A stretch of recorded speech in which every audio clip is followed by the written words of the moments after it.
বাংলাদেশের যে প্রেক্ষাপটে আমাদের দেশের যে অবস্থার মধ্য দিয়ে আজ আমরা আগস্টের 5 তারিখে বৈষম্য বিরোধী ছাত্র আন্দোলনের মাধ্যমে স্বৈরাচার সরকারের পতন ঘটিয়ে বাংলাদেশে আজ আমরা শান্তিময় একটি সরকারের আশা রেখে আমাদের জীবনযাত্রার মান উন্নয়নের জন্য আমাদের পথ চলা শুরু করেছি। দুঃখের বিষয় বলতে হয় 5ই আগস্ট থেকে 12ই আগস্ট পর্যন্ত বাংলাদেশের শান্তি শৃঙ্খলা দুর্নীতি ঘুষ চাঁদাবাজি থেকে মুক্ত ছিল। আজকে 16ই আগস্ট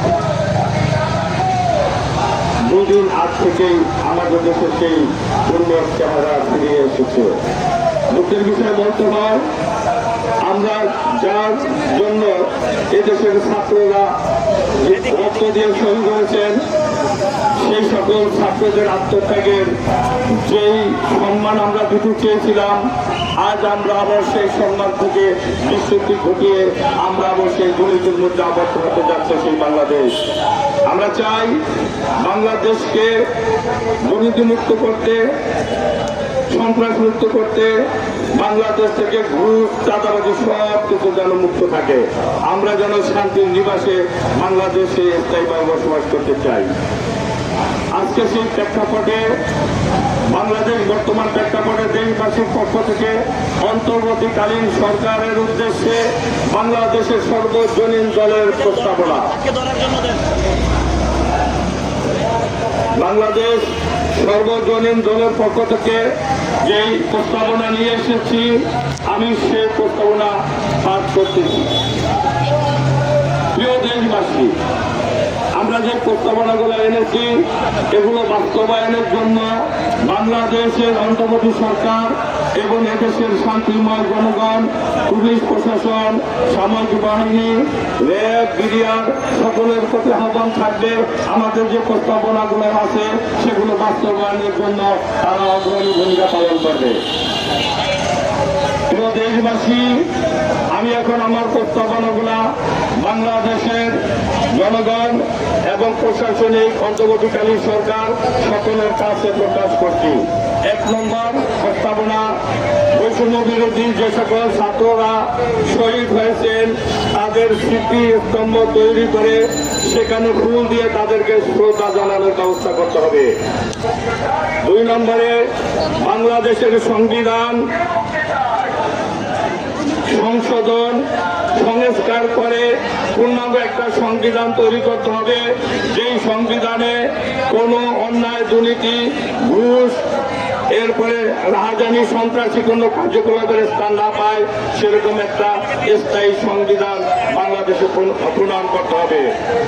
3, বাংলাদেশের সর্বদলীয় সরকার বা ছায়া সরকার অথবা তত্ত্বাবধায়ক সরকার এই ধরনের একটি সরকার ব্যবস্থা কায়েম করে বাংলাদেশ পরিচালনার দায়িত্ব নিতে হবে। 4, শিক্ষা ও সাংস্কৃতিক বিষয়ে সম্পাদিত সকল কার্যক্রম শিক্ষা বাস্তবায়নের মূল নীতি চালু করতে হবে। 5, সকল রাজনৈতিক দলের অংশগ্রহণে নিশ্চয়তা দিতে হবে। 6, বাংলাদেশের সকল রাজনৈতিক দলের সংস্কার আনতে হবে। 7, সর্বদলীয় ছায়া সংসদ অথবা জনগণের সংসদ তৈরি করতে হবে। 8, বিচার বিভাগ স্বাধীন ও মুক্ত রাখতে হবে। 9, বিচারককে পেশি শক্তি থেকে মুক্ত রাখার আইন পাস করতে হবে। 10, নির্বাচনী পদ্ধতি, বর্তমান যে নির্বাচনী পদ্ধতি এই নির্বাচনী পদ্ধতি বাতিল করতে হবে। 11, নির্বাচনে 100% স্বচ্ছতা ফিরিয়ে আনতে হবে, যেমন প্রত্যেক কেন্দ্রে সিসি ক্যামেরা এবং প্রয়োজনীয় প্রশাসনিক কর্মকর্তাদের সেখানে নিয়োগ দিতে হবে। 12, সকল রাজনৈতিক দলের সাথে আলোচনা করে নতুন রাজনৈতিক করণীয় সরকার বা রাষ্ট্র পরিচালনার ব্যবস্থা নিতে হবে। 13 প্রত্যেক দলের নিজ নিজ দলীয় নীতিমালা প্রদান করতে হবে। 14 রাষ্ট্রপতি ও প্রধানমন্ত্রীর টাইম নির্ধারণ করে দিতে হবে। 15 দ্বিকক্ষ বিশিষ্ট সরকার গঠন করতে হবে, যেমন কেন্দ্রীয় সরকার আইন পাস করবে, প্রাদেশিক সরকার হিসাব নির্দেশনামূলক সকল কাজকর্ম তারা বাস্তবায়ন করবে। রাজনৈতিক দলের সিদ্ধান্তের একচ্ছত্র অধিকার ও শক্তিশালীকরণ করতে হবে। স্থানীয় সরকারকে সকল সিদ্ধান্তের অধিকার দিতে হবে। প্রশাসনিক দুর্নীতি, ঘুষ, সুদ, চাঁদাবাজি সকল ধরনের অন্যায় দেখা দিলে তার বিচারের জন্য আন্তরিক কঠিন আইনের ব্যবস্থা করতে হবে। পুলিশ প্রশাসনিক কর্মকর্তাদের যে কোনো শক্তি থেকে প্রভাব মুক্ত রাখতে হবে। রিমিটেন্স পাঠানো বৈদেশিক ভাইদের জন্য প্রবাসের পর অবস্থানকালীন সময়ে তাদেরকে ভাতা, অনুদান বা পেনশন স্কিমের আওতায় আনতে হবে। কোন দেশ যেন বাংলাদেশের কপু না হয় সেই ধরনের সংবিধানে আইন প্রয়োগ করতে হবে। বাংলাদেশের ভূখণ্ড বাংলাদেশের অধীনে যেন থাকে বা বাংলাদেশের ভূখণ্ড বাংলাদেশের অধীনে যাতে ফিরিয়ে আনা যায় তার ব্যবস্থা করতে হবে। ব্যবসা বাণিজ্যের ক্ষেত্রে যে কোনো দেশের সাথে ব্যবসা বাণিজ্যের পূর্বে তাদের সাথে সমন্বয় করে আলাপ আলোচনার মাধ্যমে ব্যবসা বাণিজ্যের অধিকারের বন্টনে ব্যবসা বাণিজ্য পরিচালনা করতে হবে। বাংলাদেশের লোকবলকে জনসম্পদে গড়ে তোলার জন্য আর শিক্ষামূলক ব্যবস্থা চালু করতে হবে। 1971 থেকে 1971 সালে ও 1926 সালে রাষ্ট্র সংস্কারে ও স্বাধীনতার যুদ্ধে যে সকল শহীদরা মারা গিয়েছেন তাদের জন্য নতুন করে শহীদের তালিকা এবং শহীদ পরিবারের জন্য করণীয় ব্যবস্থা সংসদে পাস করতে হবে। সংবিধানের সংস্কারের জন্য গণপরিষদের মাধ্যমে নির্বাচন অথবা অনির্বাচিত কমিটি গঠন করতে হবে। বৈষম্য বিরোধী শহীদ ছাত্রদের রক্তের বিনিময়ে যে স্বাধীনতা আমরা পেয়েছি তার 5ই আগস্ট থেকে 12ই আগস্ট পর্যন্ত তার সুফল আমরা অনুভব করেছি। কিন্তু অপরদিকে দেখা যায় দোকানপাট, যানবাহন আবার সেই চাঁদার মহোৎসব শুরু হয়েছে। অনতিবিলম্বে সকল চাঁদা অপসারণের ব্যবস্থা বর্তমান অর্থমন্ত্রী সরকারের নিতে হবে।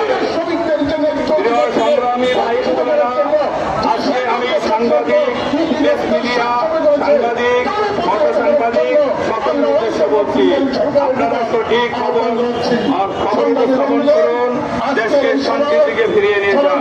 আপনারাই এই দেশের বাস্তব সত্যের নির্ভীক প্রতীক। আপনাদের আমরা সেলুট সম্মান জানাই। আপনারা দেশকে শান্তি শৃঙ্খলার দিকে নিয়ে যাবেন ইনশাল্লাহ। শিক্ষা ব্যবস্থার একটি রূপরেখা আমি আপনাদের সামনে উপস্থাপন করছি। বাংলাদেশে যেই শিক্ষা ব্যবস্থা দরকার সেই শিক্ষা ব্যবস্থা কোন ধরনের হওয়া উচিত, বর্তমান অর্থনৈতিককালীন সরকারের কাছে এরকম আমরা একটি শিক্ষা ব্যবস্থা রূপরেখা আমি উপস্থাপন করছি। সকল শিক্ষা প্রতিষ্ঠানে জাতীয় সঙ্গীত সমাজের ব্যবস্থা করতে হবে। প্রথম থেকে পঞ্চম শ্রেণী পর্যন্ত 5টি বিষয় এবং প্রত্যেক ছাত্রকে কোর্স সমাজে এবং জাতীয় সঙ্গীতে নৃত্য, গান, ছড়া, গল্প, খেলাধুলায় অংশগ্রহণের উৎসাহ দিতে হবে।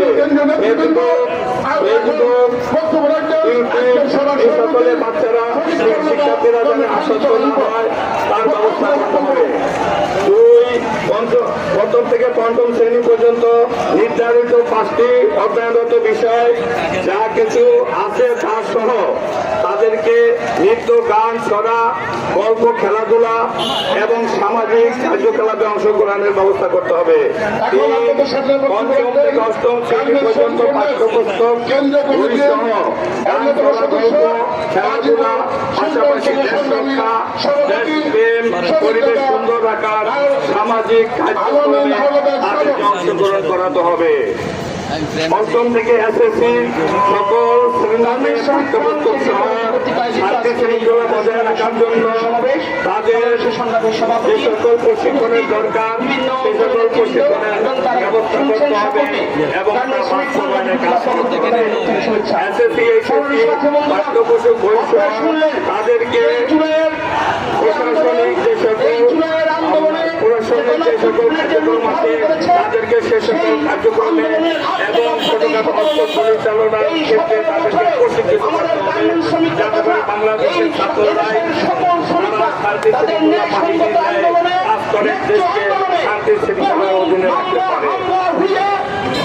এসএসসি এবং অধ্যয়নরত পরবর্তী অধ্যয়নরত সকল ছাত্রছাত্রীরা তারা যেন পূর্ণাঙ্গ একটি শান্তি বাহিনী বা পুলিশ বাহিনীর অভিজ্ঞতা নিয়ে বাংলাদেশের স্বার্থকে অর্জন করতে পারে, শিক্ষামূলক কার্যক্রম পরিচালনা করতে পারে, শিক্ষিত দ্বারা অব্যাহত রাখতে পারে এবং এসএসসি থেকে পরবর্তী সকল ক্লাসে শিক্ষার্থীদের জন্য সরকার কর্তৃক ভাতার ব্যবস্থা করতে হবে।